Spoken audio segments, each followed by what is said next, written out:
കർമ്മങ്ങൾ ശാഫിഈ മദ്ഹബിന്റെ അടിസ്ഥാനത്തിലും വിശ്വാസം അശ്അരി മദ്ഹബിന്റെ അടിസ്ഥാനത്തിലുമാണെന്ന് വാദിക്കുന്നവരാണ് നമ്മിൽ ഭൂരിപക്ഷം.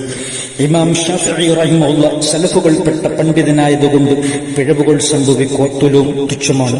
തദടിസ്ഥാനത്തിൽ ഇവരുടെ കർമ്മശാസ്ത്രം നേരെയാണെന്ന് സാമാന്യമായി നമുക്ക് പറയാം.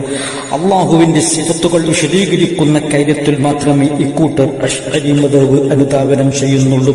ഇവരുടെ വിശ്വാസാചാര്യങ്ങൾ മുഴുക്കയും കെട്ടുപണിഞ്ഞു കിടക്കുന്നത് സൂഫീഷ്യ തരീക്കത്തുകളുടെ വിശ്വാസാചാരങ്ങളോടാണ്. ഒരുപാട് വർഷങ്ങളായി നിർജ്ജീവമായി കിടന്നിരുന്ന കൊണ്ടോട്ടി ഷിയായിസത്തിന് വീണ്ടും ചില തൽപര കക്ഷികൾ പുതുജീവൻ നൽകുമ്പോൾ നാം ഒരു വിചിന്തനത്തിന് തയ്യാറാകേണ്ടതുണ്ട്. കൊണ്ടോട്ടി ഷേഖ് മരണപ്പെട്ട മുഹമ്മദ് ഷാ റാഫിദികളുടെ ഒരു ഉപവിഭാഗമായ ബോറ ഷിയായിസത്തിന്റെ ആളാണെന്നും അയാളുടെ ശിഷ്യന്മാർ അദ്ദേഹത്തിന് ജീവിച്ചിരിക്കുന്ന കാലത്ത് സുജൂദ് ചെയ്തിരുന്നു എന്നും ഉള്ള വാദങ്ങൾ മുന്നോട്ട് വെച്ചുകൊണ്ട് കൊണ്ടോട്ടി ഷിയായിസത്തെ ഇന്ന് എതിർക്കാൻ മുന്നോട്ട് വരുന്ന ഇവർ സത്യത്തിൽ ഇവർ ആ ഷിയായിസത്തിനെ എതിർക്കാൻ കെൽപ്പുള്ളവരാണോ അതോ അതിനേക്കാൾ വിശുദ്ധരാണോ ഇവർ? ഇക്കൂട്ടർ ചെയ്യുന്ന വിശ്വാസങ്ങളും ആചാരങ്ങളും നാം ഒന്ന് പരിശോധിച്ചാൽ നമുക്കത് മനസ്സിലാകും. ഇവരും ആ ഷിയാക്കളെ പോലെ ഖബർ കെട്ടിപ്പൊക്കുന്നില്ലേ? ഉത്സവങ്ങൾ അതുമായി ബന്ധപ്പെട്ടു സംഘടിപ്പിക്കുന്നില്ലേ? ഖബറിന് സുജൂദ് ചെയ്യുന്നില്ലേ?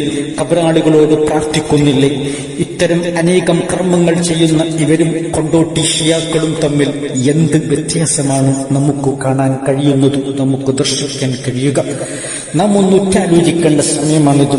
കാരണം ഇത്തരം പഴച്ചുളനാലത്തിന്റെ കക്ഷികളിൽ നിന്നും പരിപൂർണമായി വിട്ടുനിൽക്കുകയും അഹ്ലുസുന്നത്ത് വൽ ജമാഅത്തിന്റെ അല്ലാഹുവിന്റെ റസൂൽ സല്ലല്ലാഹു അലൈഹി വസല്ലമയും അനുചരന്മാരും നമുക്ക് ജീവിച്ചു കാണിച്ചു തന്ന ആ ഒരു പാതയിൽ അടിയുറച്ചു നിൽക്കേണ്ടത് വളരെ അത്യാവശ്യമായ ഒരു കാലഘട്ടത്തിൽ കൂടിയാണ് നാം കടന്നു പോകുന്നത്.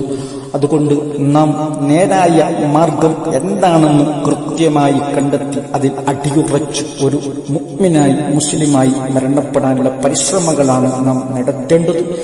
ഇത്തരം പഴച്ച കക്ഷികളിൽ നിന്നും പരിപൂർണമായി വിട്ടുനിൽക്കാൻ അല്ലാഹു സുബ്ഹാനഹു വ തആല നമുക്ക് തൗഫീഖ് ചെയ്യുമാറാകട്ടെ. ആഖിറു ദഅവാനാ അൽഹംദുലില്ലാഹി റബ്ബിൽ ആലമീൻ.